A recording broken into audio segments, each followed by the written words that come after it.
aspirations, l'évolution du monde, l'évolution de la société.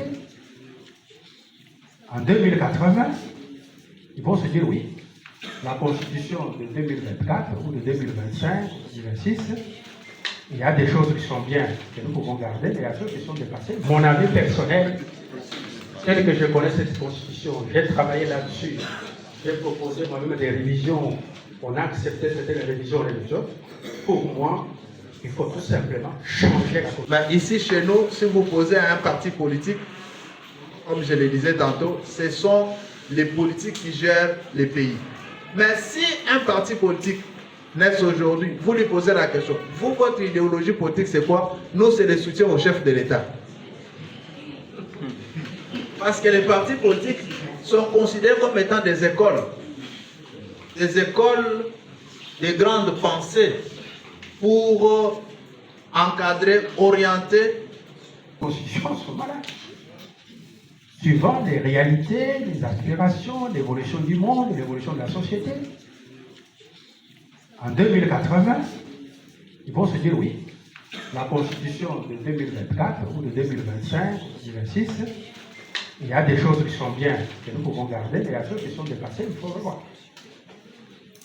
La constitution américaine la plus vieille du monde a été modifiée pendant 27 ans, 27 fois. Les révisions, on adapte, toujours. Sauf que l'ossature principale est toujours là, mais on a révisé au cours de l'histoire. La France a eu la première république à l'époque de la Révolution française. La deuxième république en 1840. La troisième république en 1870. Et c'est terminé en 1946, après la Première Guerre mondiale. Ils ont créé la quatrième république en 1946, une nouvelle constitution. Arrivé jusqu'en 1958, Général de Gaulle arrive au pouvoir et estime que non. La constitution de 1946, avec le désordre des partis politiques, ce n'est pas bon pour la France. On supprime la constitution de 1946. Général de Gaulle fait rédiger une nouvelle constitution en octobre 1958 qui est en vigueur jusqu'aujourd'hui, depuis 1958. La cinquième république. Donc, si le peuple congolais décide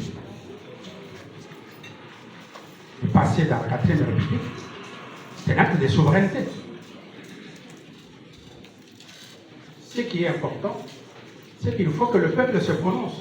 Ça ne doit pas être une affaire boutiquée au niveau du Parlement, entre le Sénat et l'Assemblée nationale. Ils vont dire non. Ça, il faut un débat général à travers le pays. Ceux qui sont pour doivent se prononcer. Ceux qui sont contre, c'est leur droit, doivent s'exprimer. Ce sera un débat d'idées, idées contre idées, proposition contre proposition. Pas des injures, injures contre injures, non. Il ne faut pas aller s'affronter dans la rue, aller affronter la police, non. Il faut défendre des idées. Si vous êtes majoritaire, ok. Si vous êtes minoritaire, dans la démocratie, c'est la loi de la majorité. La démocratie est fondée sur le principe majoritaire. Et qu'on change le régime politique. La manière dont le président de la République est élu. Le problème des modes de scrutin pour élire les députés des Sénats. Les rapports de pouvoir entre le pouvoir exécutif et le pouvoir législatif. Quand tout cela est modifié, c'est ce qui va nous indiquer que, oui, c'est vrai, ce qu'on faisait sous la Troisième République, maintenant c'est différent de ce que nous allons faire sous la Quatrième République par rapport à ce que je vous ai dit, l'organisation des pouvoirs publics, la forme du gouvernement, les relations entre gouvernants et gouvernés. S'il y a des changements sur ce plan-là, là, ce sera un marqueur qui nous montre que oui, là, nous avons une nouvelle constitution. Nous sommes dans une nouvelle situation. Et donc, nous ne sommes plus sous la Troisième République, mais dans la Quatrième République. Le président a annoncé qu'une commission va réfléchir sur tout ça, sur la réforme. Est-ce que ça sera pour la révision, les conclusions de la commission? Est-ce que la commission va aboutir à des conclusions qu'il faut changer tout simplement la Constitution et passer dans la 4e République? Ça, c'est le travail de la commission, on ne sait pas quelle conclusion.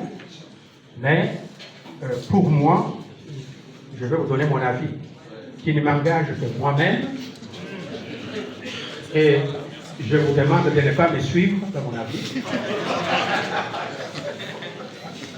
Mon avis personnel, tel que je connais cette constitution, j'ai travaillé là-dessus, j'ai proposé moi-même des révisions, on a accepté certaines révisions et les autres. Pour moi, il faut tout simplement changer la constitution. La vie de notre pays. Parce qu'on dit la jeunesse, c'est l'avenir. L'avenir, c'est maintenant. Sur ce, je vous invite, encore une fois, je tiens à remercier votre patience, surtout l'assiduité et l'attention accordée aux professeurs et l'attention soutenue pour ces assises. Je crois que les recommandations qui sortiront de ces 3 jours de confinement, si nous pouvons le dire ainsi, feront l'objet certainement d'une pierre importante à la construction d'un avenir meilleur. Et pour citer, les professeurs m'ont répondu dans ma réflexion. Je me disais toujours, en pensant sur la 4e République, est-ce que cela violerait-il la Constitution? Ben, j'estime ici que le professeur a répondu. Il y a la Constitution prévoit sa révision. Mais à ce qui concerne les changements, c'est une question qui revient à la souveraineté primaire. Et c'est le peuple. Et ces changements consistent tout simplement à nous amener dans une nouvelle ère, dite de la 4e République, avec une nouvelle philosophie. Je crois que quand nous serons dans les commissions, je vais aussi verser de ma réflexion. Comme je pouvais le dire tout haut pendant qu'on discutait en privé avec le prof, pourquoi pas, ici chez nous, réglementer l'article 6 qui parle du multipartisme. Nous avons un pays estimé, qui la population est estimée à 100 millions d'habitants et que nous avons plus de 9000 partis politiques. Cependant, 900. Cependant, la société est gérée et dirigée par des philosophies. Je disais au prof, j'ai compris que toutes les grandes sociétés du monde ne se sont basées que sur les 3 ismes. Il y a le libéralisme, le capitalisme et le socialisme. Mais ici, chez nous, si vous posez la question à notre constitution, notre philosophie politique est basée sur quel isme? Parce que chaque philosophie politique en découle toute une vie de la société. Définit la vie politique, définit la vie économique, définit la vie sociale, définit la vie sécuritaire, définit la vie liée aux relations avec les autres. Chaque isme définit sa modalité, son applicabilité et la manière dont la société peut s'amener sous l'esprit de cette idéologie. Mais ici, chez nous, si vous posez à un parti politique, comme je le disais tantôt, ce sont les politiques qui gèrent les pays. Mais si un parti politique naît aujourd'hui, vous lui posez la question, vous, votre idéologie politique, c'est quoi? Nous, c'est le soutien au chef de l'État. Parce que les partis politiques sont considérés comme étant des écoles de grandes pensées pour encadrer, orienter la vie nationale, la société.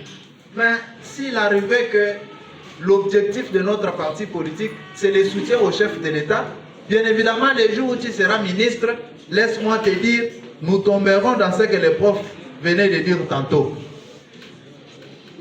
L'ignorance d'un homme d'État, l'ignorance de ce que nous devons réellement faire. Et cela ne va pas faire avancer les pays cela va commencer à nous redresser.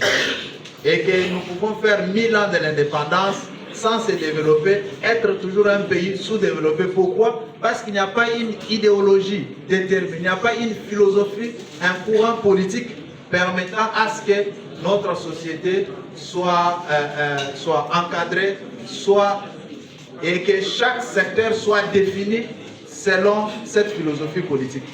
C'est à peine que l'UDPS, qu'on connaît très bien qu'il découle du social-démocratie. Je ne sais pas dans cette salle si vous pouvez nous dire combien de partis politiques dont on connaît réellement leur idéologie politique. Et que j'ai posé la question à un certain leader d'un parti politique vieux.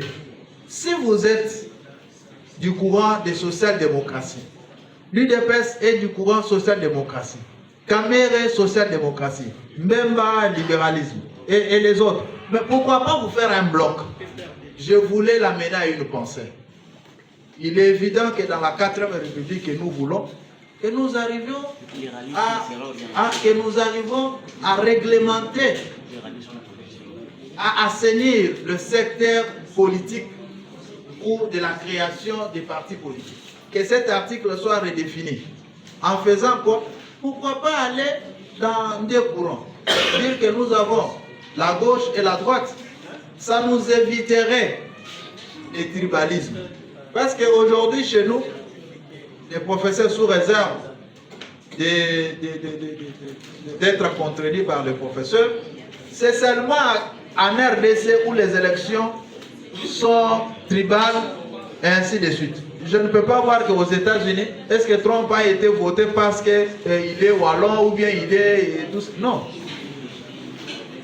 Mais pourquoi? C'est parce que la société a été la société a été organisée de telle en sorte que déjà depuis l'élaboration de leur constitution, que les deux courants politiques soient là, que les deux grandes pensées politiques soient là pour conduire la société.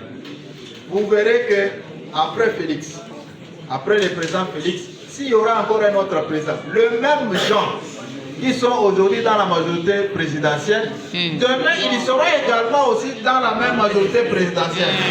Est-ce qu'ils s'unissent parce qu'ils partagent les mêmes idéaux politiques ou bien c'est parce qu'ils veulent piller les pays?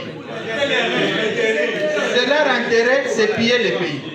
C'est pourquoi, au cours de ces assises, nous allons réfléchir à fond pour que contre vague marin, que nous puissions imposer les dictats de la jeunesse. Les dictats de la jeunesse n'ira pas ni pour un camp, ni pour un autre. Mais les dictats de la jeunesse, ça sera une réflexion basée sur l'avenir. Et comme l'avenir se conjugue au présent, nous allons conjuguer cet avenir maintenant et à jamais.